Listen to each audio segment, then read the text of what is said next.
Hello, we are back for day 3 out of 5 of our mini-series on CPTSD. We are going to try to explain as much of polyvagal theory as we can in as short of a video as possible today, so let's get into it. We're looking at our nervous system and the impacts of living with a chronically hyper-aroused nervous system in CPTSD survivors. So to start, let's just look at our 3 main nervous system states. This may be review for some of you, but just to be sure, we've got our ventral vagal state, which is our parasympathetic or rest or digest nervous system state. This is where our body lives at when we're feeling safe and connected and socially engaged. Our next level of activation of our nervous system is our sympathetic state, which is fight or flight. This is when our body is mobilizing us to respond to a perceived or real threat. And then our last nervous system state is our dorsal vagal state, which is freeze or shut down. This is when our body immobilizes us when escape or defense from a threat feels impossible. When we're in fight or flight, we're going to feel anxious and tense, but we still believe that we can do something about the threat we're facing, even if the only options left to us are to fight or run away. However, if we stay in fight or flight for too long and it's not working, none of our efforts are making a difference, this can lead us into a state of powerlessness.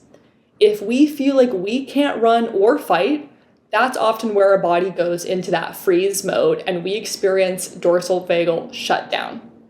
Reaching this state of helplessness, especially in childhood when we are naturally more vulnerable and dependent, increases the chances of an adverse experience becoming traumatic.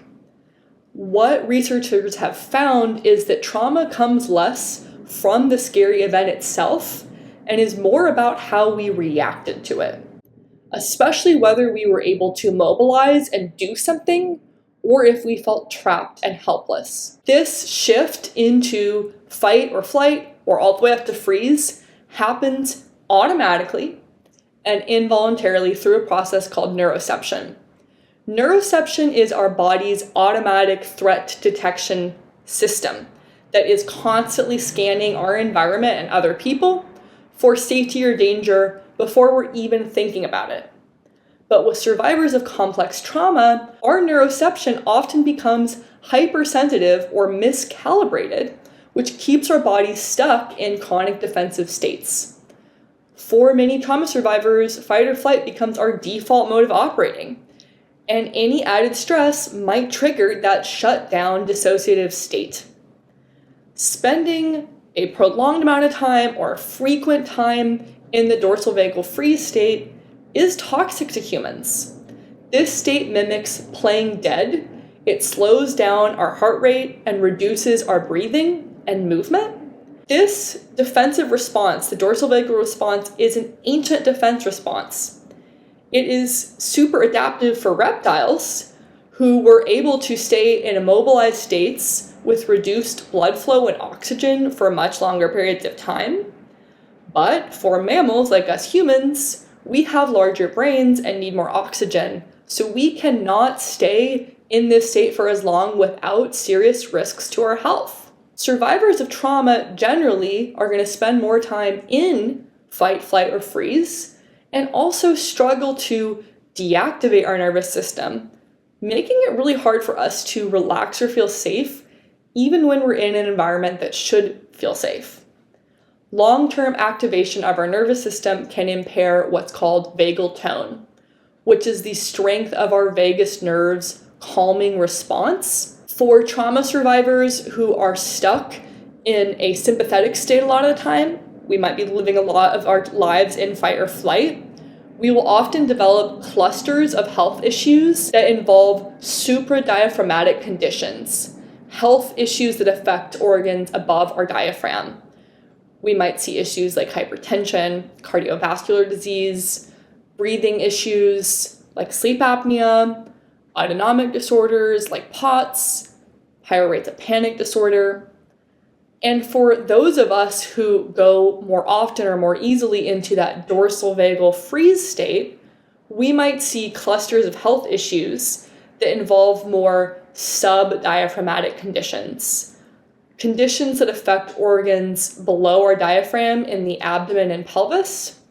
This can include digestive issues, reproductive disorders, and difficulties enjoying sex even when we want to, chronic pain, fibromyalgia, urinary problems, and other neurophysiological disorders. All of this is the case because our vagus nerve reaches nearly every vital organ in our body, and it is the communication highway between our brain and our body to our brain. Actually, about 80% of the vagus nerve's fibers are sensory, meaning that they're sending information from our body up to our brain. And these sensory signals shape what parts of our brains we can access, which majorly influences how we perceive the world and make decisions. So as you can see, a hyperactive nervous system affects nearly every area of our health. To not get lost in the overwhelm of all of this long list of health complications, we're going to focus in for the rest of today's video on one very concrete impact that notably affects our daily life that comes with living with a chronically aroused nervous system. And that is how we perceive sound. Trauma survivors and other neurodivergent people and some other mental health disorders, many of them share a hypersensitivity to sound. And although CPTSD and neurodivergence, like autism, have different causes, both involve an overactivated nervous system, which can lead to some very similar effects like sensory sensitivities. This happens because when we're in a relaxed or parasympathetic state, our middle ear muscles naturally contract more, and this is to help us tune in to higher pitched sounds, mainly the human voice. This helps us filter out background noise and focus in more on conversations and making meaning out of the words that people are speaking to us. In contrast, when we're in a threatened state, we unconsciously relax our middle ear muscles, which filter out voices, and our body is going to tune in more to lower pitch, threat-related sounds. In most of human history, this would have included sounds like the growl of a predator, movement in the underbrush, footsteps. And with a healthy nervous system and vagal tone, when our safety is restored, our parasympathetic nervous system re-engages, and we're able to tune back into social interactions more again. However, trauma survivors are often stuck in that hyper-alert mode, in this state of chronic hypervigilance, almost always scanning our environment or other people for threat, especially so if we are in public or unfamiliar places. And as long as our nervous system is activated, it is harder to extract speech from background noise.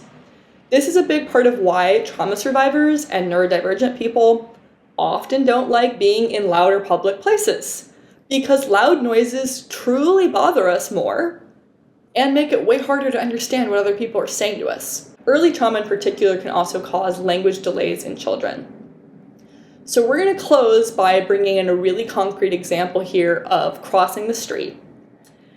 If we have a trauma survivor crossing the street, they're likely to already be in a heightened state, especially since they're out of the home and in a higher stimulation environment. This is going to make them hear the traffic and street noises on a way louder level, and it will tune down the volume and make it harder for them to carry out a conversation or understand what someone else is saying to them. For someone who hasn't experienced trauma, especially if they're in a familiar environment, they're going to naturally have their middle ear muscles more contracted.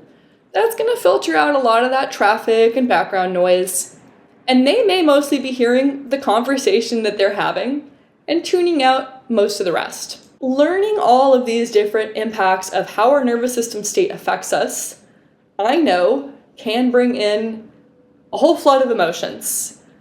When I first learned about polyvagal theory, I felt a mix of relieved and afraid and angry and confused. I was relieved to finally have a way to understand how my body felt so much of the time.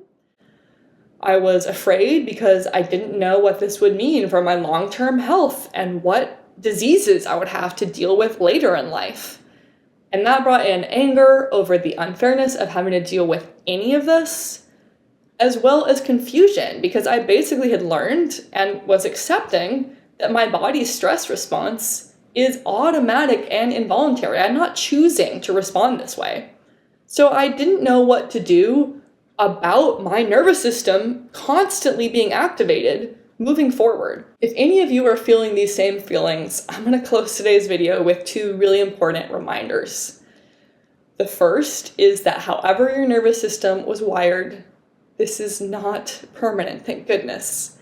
As humans, we are highly adaptable and we can learn to feel safe and re-ground our nervous systems again with the right conditions and cues. This process involves rebuilding our sense of safety, which we might do by either finding or creating pockets of safety, safe community, finding an inclusive workplace, building a sense of our home as a sanctuary for us. As we create these pockets of safety, it's crucial to remember, though, that our culture at large is not designed to help us feel safe.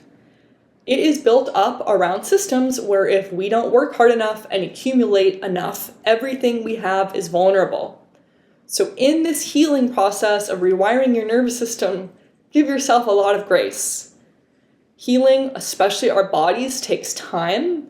And our old fear responses are sometimes going to get triggered and persist even when we're in safe spaces. That brings me to my second point before we close this video, which is to remember that your stress reaction is not disordered or a sign that something is wrong with you. It is actually just a sign that your nervous system is in order and working as it's supposed to protect you. In coherence therapy, we view current symptoms as old solutions that you once needed to survive. Healing from trauma involves releasing the old ways we had to defend ourselves, including being in that constant state of hypervigilance, so we can respond more flexibly to our present-day life. That flexibility is going to help us be way more present instead of living in this repeating loop of our traumatic experiences. On this note, I'd love to close with a quote from Stephen Porges himself, the main scientist behind polyvagal theory. This is on page 85.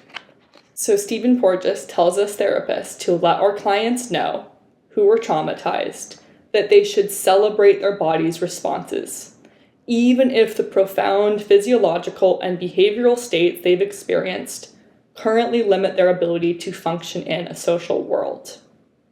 They should celebrate their body's responses, since these responses enabled them to survive. It saved their lives. It reduced some of the injury. If they were oppositional during an aggressive traumatic event, they could have been killed. So tell them to celebrate how their body responded, instead of making them feel guilty that their body failed them when they wanted to be social.